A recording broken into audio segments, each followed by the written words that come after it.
con mis amados hermanos de Granada. Me gustaría orar antes de la palabra también por José Manuel, amén, que Dios pueda sanarlo pronto y lo tengáis entre vosotros, amén. Señor, queremos darte las gracias por la vida de tu siervo José Manuel.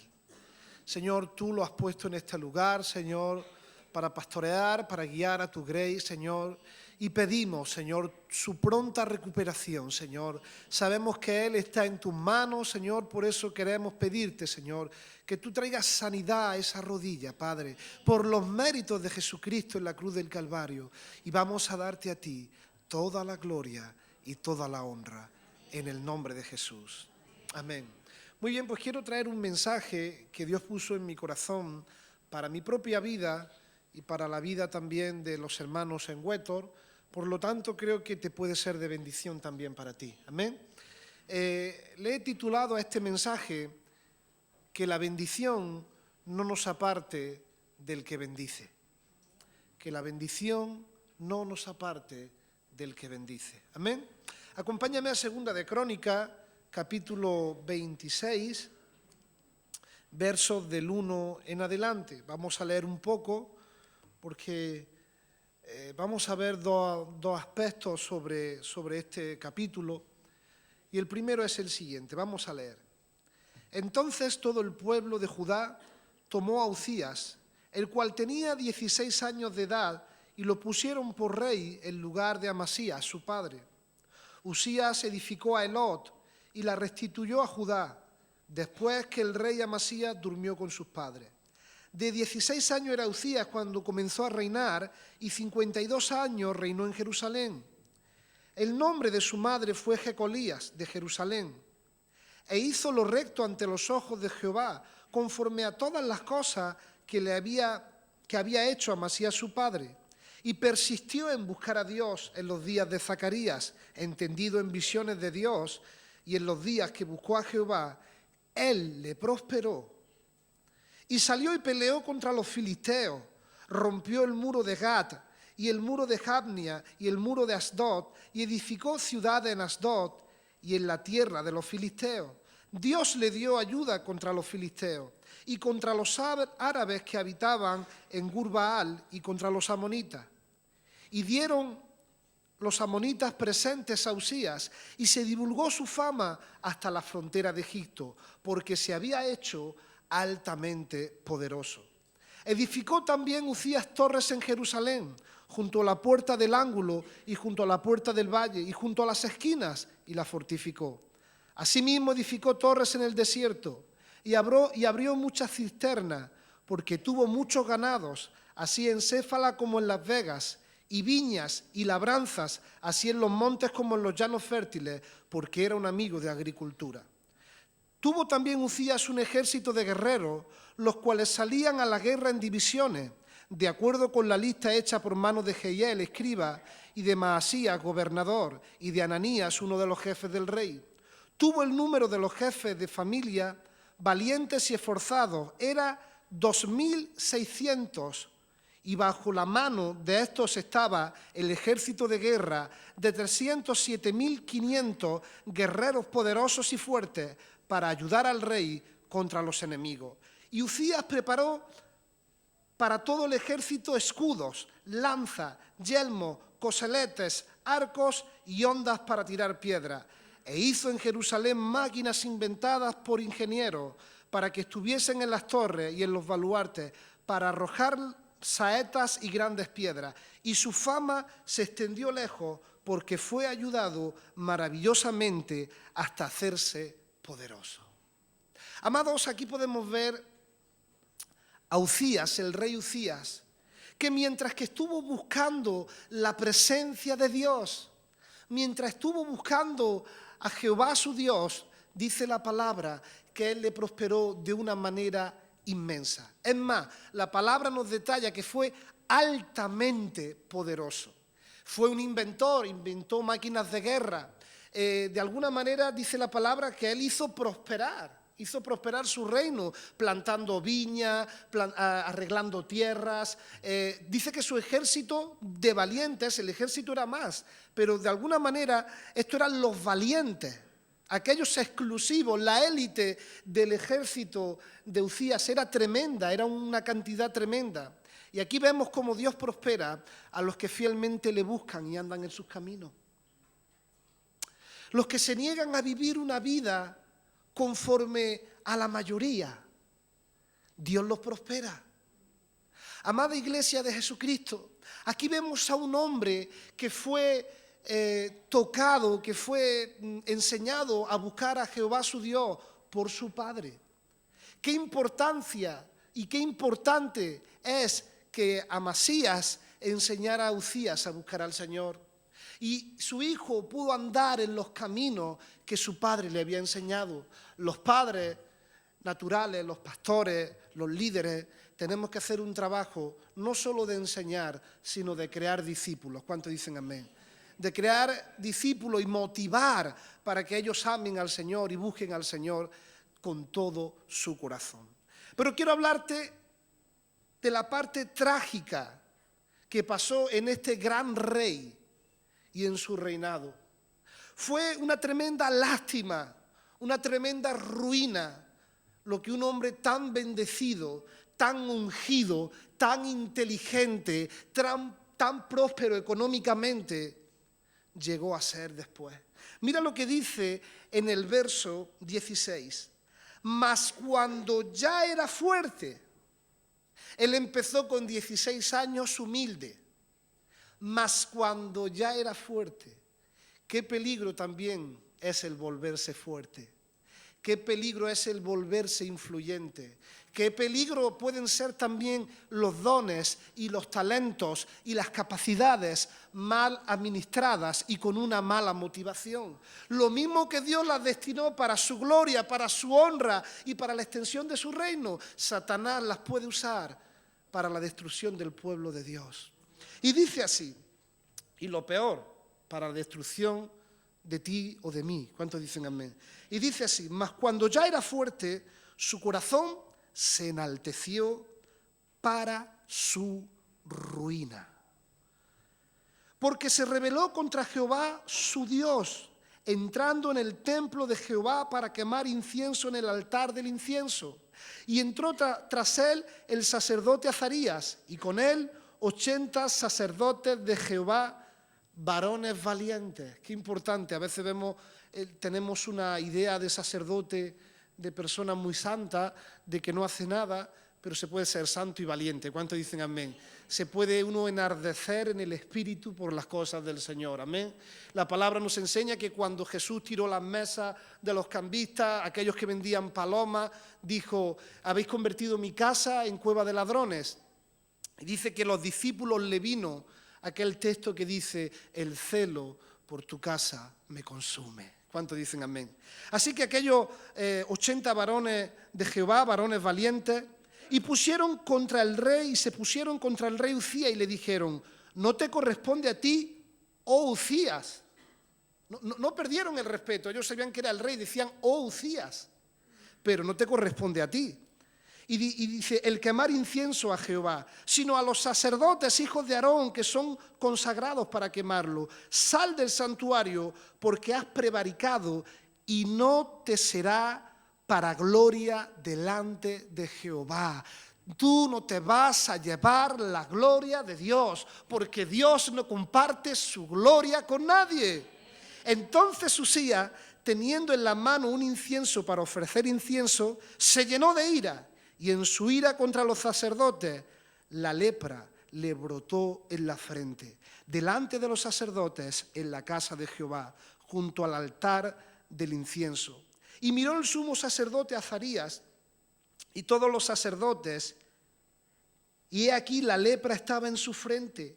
Y le hicieron salir apresuradamente de aquel lugar, y él también se dio prisa para salir, porque Jehová lo había herido. Ahora sí se daba prisa, ¿verdad? Así el rey Uzías fue leproso hasta el día de su muerte. Y habitó leproso en una casa apartada, por lo cual fue excluido de la casa de Jehová. Y Jotam, su hijo, tuvo el cargo de la casa real. Los demás, y se encargó de gobernar el pueblo de la tierra, los demás hechos de Uzías, etcétera, etcétera, etcétera.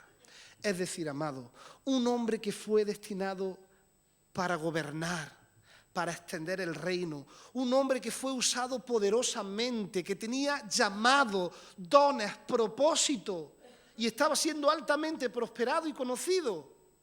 Acabó leproso, excluido del reino y muriéndose de lepra. De hecho, se murió lleno de lepra. Así que la ruina del hombre viene por hacerse independiente y por hacerse autosuficiente. Y creerse que algo de lo que tiene es por su propia fuerza y no porque Dios se lo ha dado. También Uzías tomó un lugar que no le correspondía. El lugar que tomó Uzías fue el lugar de quemar incienso dentro del templo. Y los sacerdotes le dijeron, no te corresponde. Qué peligroso es hacer lo que no nos corresponde. Quizás alguna vez tú has pensado, o yo he pensado, bueno, yo lo podría hacer mejor. ¿Tú lo has pensado alguna vez? Yo sí. Muchas veces lo he pensado. Y a veces lo pienso. Y el Señor me redarguye con su espíritu. Lo hagas mejor o peor, no te corresponde a ti hacerlo. Porque tú no has sido llamado para lo que otros están haciendo. Tú tienes un llamado exclusivo y unas obras exclusivas que Dios preparó de antemano para su gloria, que no te será para tu gloria. ¿Cuántos dicen amén? Amado, suele pasar al principio. Al principio venimos al Señor, salimos al llamado, ¿verdad? Nos bebemos con perdón los mocos, las lágrimas.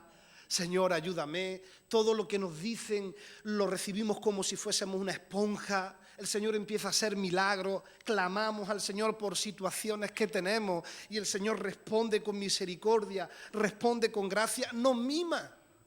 Y poco a poco vamos conociendo la palabra. Vamos dando algún testimonio, la gente pues nos abraza, nos anima, qué bien. Y ahora Dios empieza a usarnos.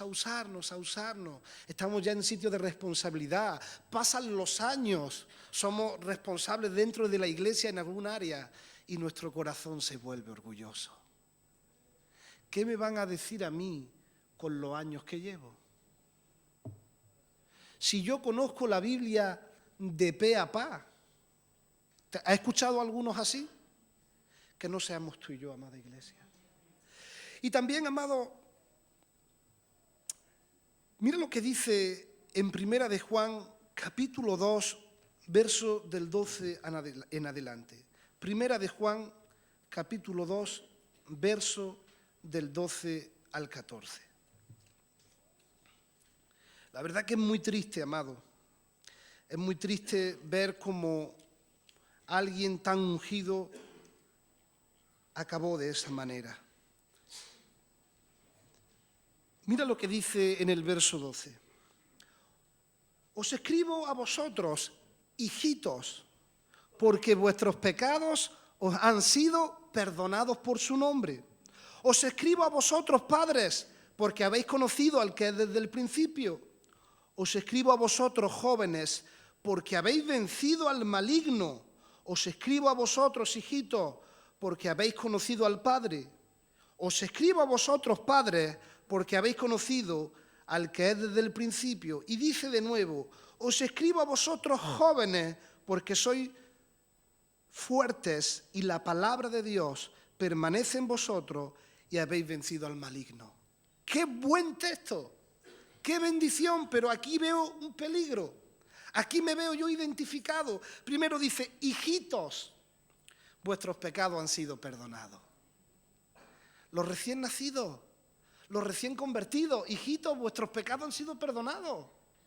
Luego habla de los jóvenes. Fuertes, no tiene la misma vitalidad una persona joven que un anciano, ¿verdad? Eso es ley de vida.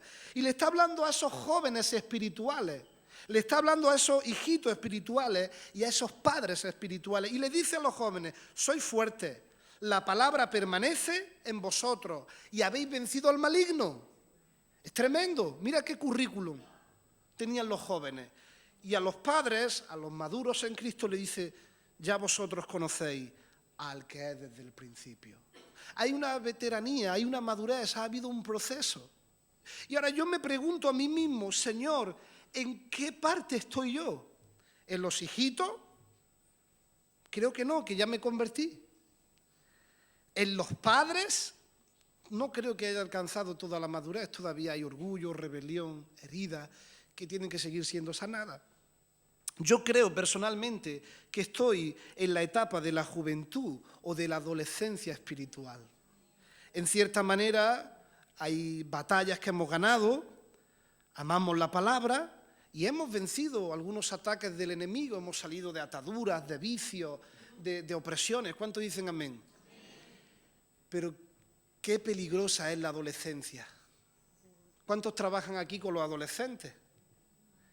Las redes sociales, los amigos en el instituto. Los adolescentes se creen que saben más que sus padres, ¿sí o no?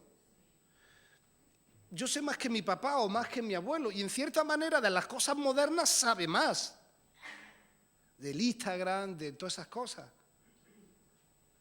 Pero no saben más de la vida. ¿Cuántos dicen amén? Porque ellos no se preocupan de ganar el pan. Ellos no se preocupan de llevar la comida a la casa, ellos no se preocupan de pagar la luz y el agua, ellos no se preocupan de vestirse, simplemente papá y mamá se lo da y ya está. Y muchos de nosotros podemos ser jóvenes espirituales, no hijitos, no principiantes, y decir, oye, yo tengo de Dios. Y yo puedo saber incluso más que el pastor, o puedo saber más que el diácono, o puedo saber más que no sé qué. Yo ya he vencido algunas cosas, ¿por qué a mí no? Y puede ser que eso cause nuestra ruina. Puede ser, amada Iglesia de Jesucristo, que creerse fuerte nos lleve a la ruina. Eso fue lo que pasó con Uzías, amado. Pero eso fue también lo que pasó con Saúl. Saúl dice la palabra que fue humilde cuando el Señor lo llamó. Lo voy a parafrasear un poco. En 1 Samuel 9:21, la palabra de Dios nos enseña que cuando Samuel le dijo que lo iba a ungir por rey, dice, ¿pero quién soy yo? Soy de la tribu más pequeña de Benjamín, de la que menos poder tiene. ¿Cómo dices tal cosa? No se lo creía. En el capítulo 10, 22 de 1 Samuel, Saúl dijo, cuando lo iban a ungir por rey, dice, ¿pero dónde está Saúl? Se había escondido. Le daba vergüenza, no se veía. Y eso lo hizo acto. Y dice en la palabra que lo usó poderosamente, que vino el Espíritu de Dios sobre él y profetizó. Aleluya. Pero ¿quién iba a pensar, amado, que más adelante se levantaría un monumento? ¿Quién iba a pensar eso? La Biblia dice que Saúl se levantó un monumento. Se veía guapo, se veía fuerte, se veía poderoso, y esa fue su ruina. Él era un hombre ungido de Dios. Él era un hombre llamado por Dios. ¿Y sabes cómo acabó? Muriendo, suicidándose. Consultó a una bruja y acabó suicidándose. El ungido de Dios, el que Dios escogió para gobernar su pueblo, que empezó humilde, acabó suicidándose y sus hijos muertos con él. Tremenda ruina cuando el corazón se enaltece. La palabra de Dios también nos habla de David, un hombre que llevaba o que pastoreaba unas pocas ovejas, unas poquitas ovejas. Sé feliz con lo que tienes. Conténtate con lo que hoy estás haciendo. A veces pensando en lo que queremos alcanzar, nos perdemos el gozar lo que hoy tenemos. Aleluya. Y David comenzó muy bien. Él tuvo a Saúl en sus manos, le cortó un trozo del manto y le dijo, mira, te podía haber matado, pero no lo he hecho. Tengo temor de Dios, no voy a matar al ungido de Jehová, a pesar de que Jehová se había apartado de Saúl. Dice la palabra que David tocaba con su arpa y el espíritu inmundo que tenía Saúl lo dejaba por un momento. Dice la palabra del Señor que David estaba en la cueva de Adulán con aquellos endeudados, enlutados, amargados, y sacó a valientes guerreros de ahí. Pero cuando ya no tenía guerra y vivía en palacio, Dice la palabra que era el tiempo en que los reyes salían a la guerra. ¿Y dónde estaba él? Acostado. Dice que estaba en un lecho, en su lecho, que se levantó tarde, no hizo el devocional aquella mañana, se levantó tarde, no buscó a Dios, se sentía protegido por sus valientes guerreros, se sentía demasiado importante para salir a la guerra. Dice que allí vio a Betsabé. Porque te digo algo, amado, somos santos, pero no estamos ciegos. ¿Alguien entiéndeme? Sí, amada iglesia, nos tenemos que seguir guardando. Nos tenemos que seguir guardando después de los años, aleluya. Y David no se guardó. David la deseó, la codició, y grande fue su ruina. ¿Qué son aquellas pequeñas cosas que permites en tu vida que te pueden arrastrar? Mira, yo no sé para quién esto, pero esto es para alguien. Cuidado cuando nos excedemos bebiendo. Beberse una cerveza comiendo una copa no es malo, pero beberse varias sí te puede llevar a caer y a la ruina. Y si has salido de ahí hace años, no lo toques, para ti sí es pecado. ¿Para quién es esto? Pues tú sabrás para quién es. Cuidado, amado, con jugar en que, no, yo hago esto. ¿Dónde pone la Biblia que no se puede hacer? No juguemos a eso. ¿Cuántos dicen amén? No permitamos pequeñas zorras, porque las pequeñas zorras son las que echan a perder una viña. ¿Tú sabes lo que hace la zorra? La zorra va a la viña y no solo le quita el fruto, sino que como la zorra es pequeña, la coge desde el tallo, la muerde, la parte y la viña cae, se come el fruto. No solo le quita el fruto, sino que la incapacita para volver a dar fruto porque se la carga. Cuidado, porque las pequeñas zorras son las que te van a incapacitar para lo que Dios tiene para ti. Cuidado. A poco es como el diablo va ganando terreno en nuestra vida. Satanás no se va a presentar con 2 cuernos, una cola y un tridente y te va a decir soy el diablo, no. Se va a presentar a cada uno de una manera. Lo que para uno es una tentación, para otro no. Para lo que una persona que ha tenido problemas con la ludopatía, pues para mí no es ninguna tentación. Pero para mí es otra cosa que para otra persona no es una tentación. Cada uno conoce sus debilidades. Apártate, dice el Señor, aparta tu pie del mal. No te creas sabio en tu propia opinión. No digas yo puedo, tú no puedes. Cuando la gente me dice en la iglesia yo controlo, digo ya la hemos liado. Hace días, semanas, un joven vino a la iglesia, había estado en un centro de rehabilitación, tenía un futuro prometedor, su trabajo, su matrimonio se había restaurado y empezó a dejar de venir a los cultos, empezó a coger más trabajo de la cuenta, su mujer había dejado el vicio del tabaco, Dios estaba empezando a hacer maravillas. Y él me dice, no, Antonio, yo iré cuando pueda. Yo estoy orando, estoy buscando a Dios una vez a la semana, una vez cada 2 semanas, yo voy. Se han separado, ha vuelto atrás. Antes que la caída viene la altivez. ¿Cuántos dicen amén? Así que tenemos que tener cuidado. Dice la palabra que David fue perdonado, gloria al Señor, porque fue restaurado. ¿Cuántos dicen amén? Pero hubo consecuencias que fueron irreversibles. Absalón, su hijo, se acostó con sus mujeres en la terraza del palacio donde todo el mundo lo vio. Absalón, su hijo, fue muerto, su hija fue violada. Tremendo, ¿cuántos dicen amén? Pero también habla de Salomón. Salomón fue el que escribió Eclesiastés, Proverbios y Cantares. El hombre más sabio de toda la tierra. No fue muy sabio cuando acabó. Acabó amargado, queriendo matar a otro. 1000 mujeres. Se le fue. Se le fue, no una ni 2, 1000. Acabó adorando a sus dioses. Pero ¿sabes cómo empezó Salomón? Haciendo parentesco con Faraón, casándose con la hija de Faraón. Todavía Dios seguía usándolo. Todavía venían de otras tierras lejanas a pedir sabiduría de Salomón. Todavía Dios lo prosperaba, pero permitía una pequeña zorra. Pues mira, la palabra de Dios en el Antiguo Testamento prohibía que los reyes se casaran con gente que no fuera del pueblo de Dios. Y él hizo caso omiso a eso. Pues mira, pues yo me he casado con la mujer de Faraón y mira qué bien estoy entero. No me ha pasado nada. Bueno, otra.